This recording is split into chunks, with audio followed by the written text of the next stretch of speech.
Hey guys, this is my third video of the day. I'm going to try to get through this as quickly as I can.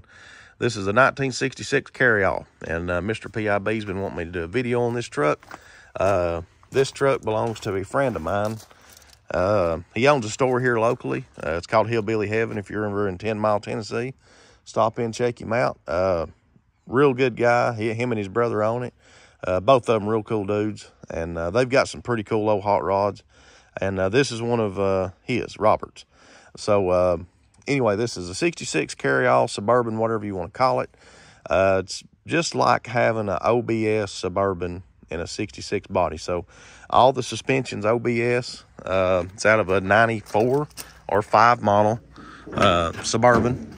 It's got a 350 throttle bodied engine, fuel injected, serpentine belt. This is, again, you can see all the relays and stuff back here. Even the power brake booster, the master cylinder, the air conditioner, the wiring harness, everything is out of a OBS Suburban. So, again, pretty cool little setup. This is a real dependable fuel injection system. A lot of people don't like these systems because they're aged. They start having issues with them. They're really, really simple. They're very dependable. I like this system, this throttle body injection. Nothing at all wrong with it. You've got the distributors. You know, they've got an ignition module in them that are kind of porky at times. But if you'll order a new GM ignition module, you won't have no trouble out of it. Those are good modules. A lot of people start replacing parts with Chinese parts. That's why they keep having trouble out of them. They have a temperature sensor up here on the intake that will make them flood out and act all kinds of stupid. They start doing that crap, everybody wants to start fooling with everything else. Most of the time, it's that temperature sensor. They've got a fuel pump relay that also has a oil pressure safety on it. So, if you're not reading oil pressure, if your sending unit goes out, it will cut your fuel pump off. You will not be able to start the motor. There's a way to cross that out, which is the green and white wire and the pink and black. I believe you cross those. Don't quote me on that. Look it up. I'm sure there's 1,000 Google articles about that. I've done a few of them, and it'll get you off the side of the road. There's also a check wire. If you keep your piece of wire, if you're going on a long trip, long enough to run from your battery terminal to that relay to that fuel pump check wire, you can plug that up, drive it that way, whatever you want to do. So anyway, again, just a few little issues that these throttle bodies have that people don't like. They try to stay away from them. But again, I really like this setup. It's a good, dependable setup. If you'll order an AC Delco temperature sensor, AC Delco ignition module, and the pickups in those distributors, the Chinese ones suck.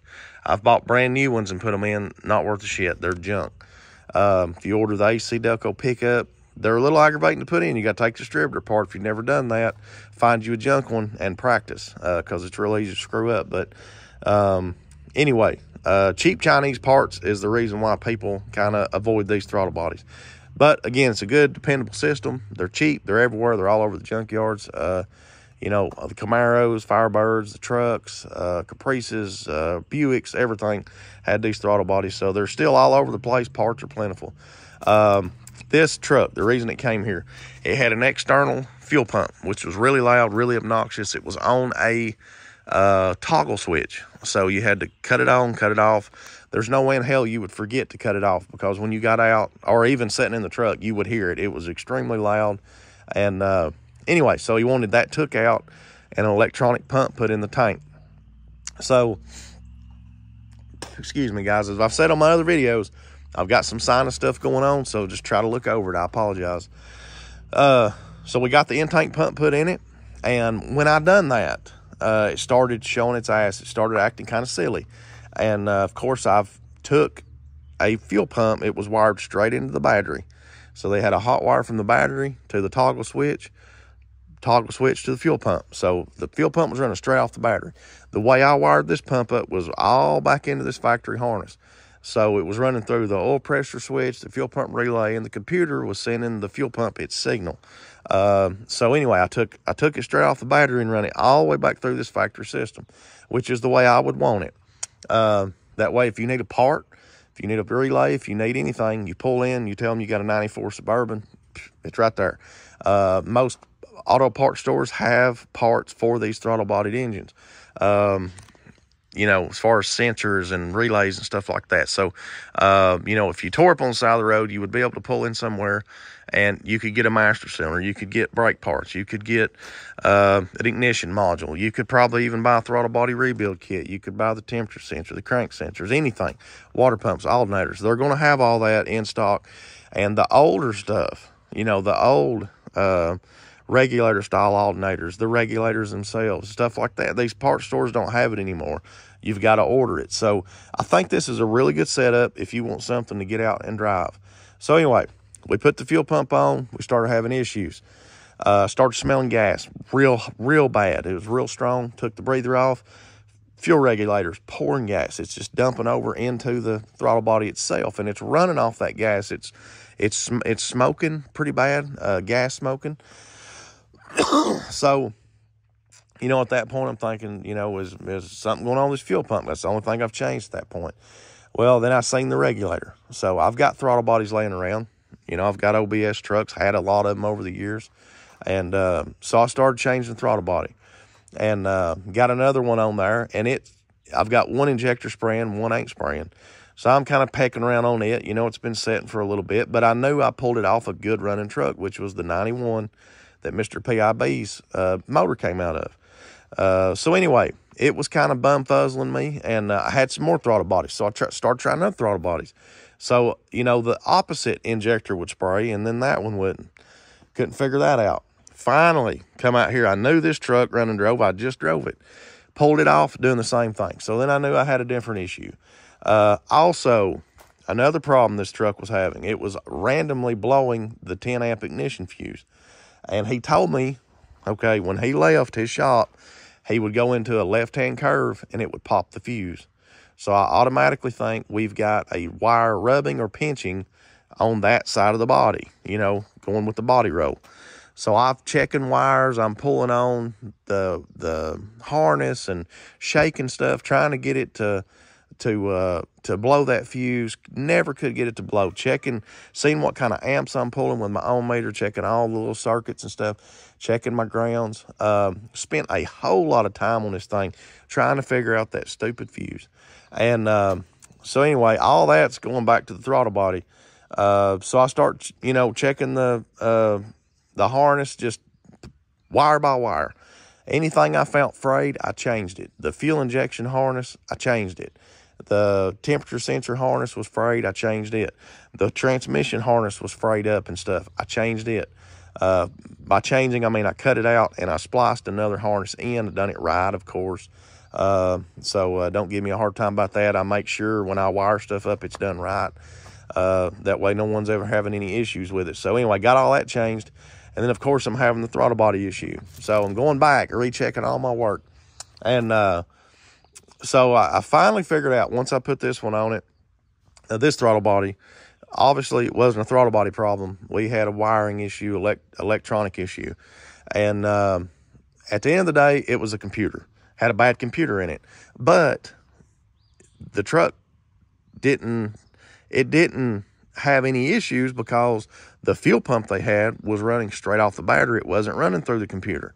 So there you go. You know, you just never know what you're going to get into with stuff like this, especially stuff like this that someone has built. You don't know who built it, how long it's been built, what they done.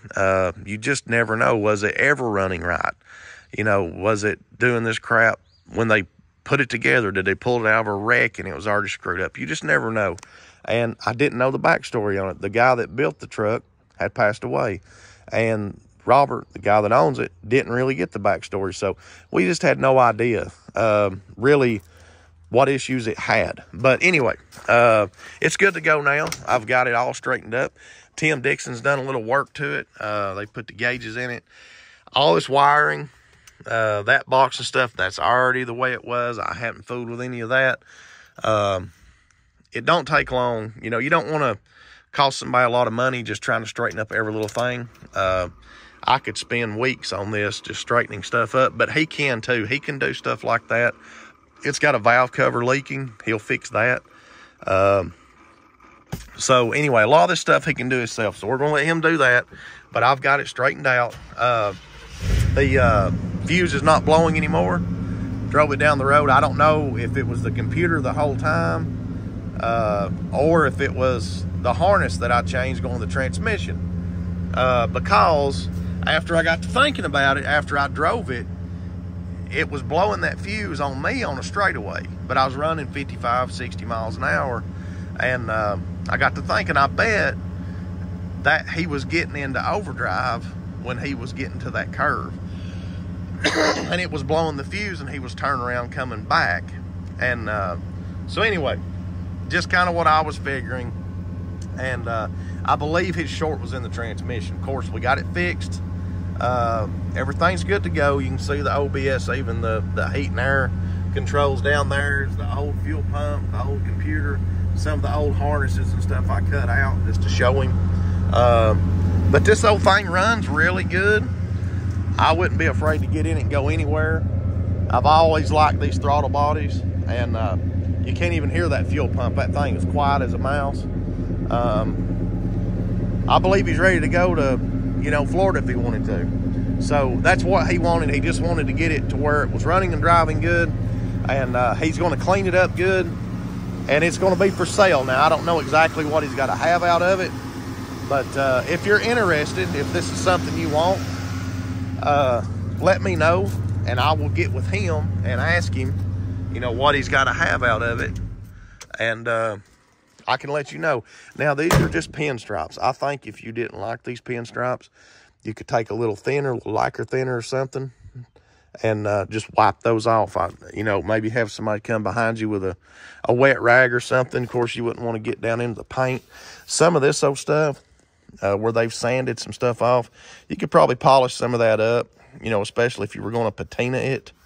You know, the paint's not perfect, but it, you know, it's okay. It presents itself well, but it's already got a few little spots here. So, you know, a man could do some patina work, lower this thing down. Me personally, put some different wheels on it. Not a huge fan of those wheels. They look good. I just don't care much for the Riddlers. Too much chrome. I like the American Racing better, but of course, you know, some people like Riddlers. To each their own. But anyways, again, just wanted to show it to y'all. It's very solid. I mean, again, for a 66, this thing was in good shape when somebody started on it. The floors are good and solid, the cab mounts. It's dirty on the bottom. It needs cleaned up and painted. But, I mean, other than that, super solid truck. I believe it would be a very dependable one. You know, or you could even find you some big steel wheels, you know, with the half, you know, the little baby moon hubcaps or something. And it's got a trailer hitch on it if you want to pull a camper or something. Shouldn't have any trouble doing that. You know, a whole lot of things you could do with it. So, again, if you're interested, let me know. I'll get you a price. And maybe I can email you this guy's contact information or something. And maybe y'all can get together and make a deal. Guys, as always, I appreciate you watching. We'll catch you on the next one. See you later.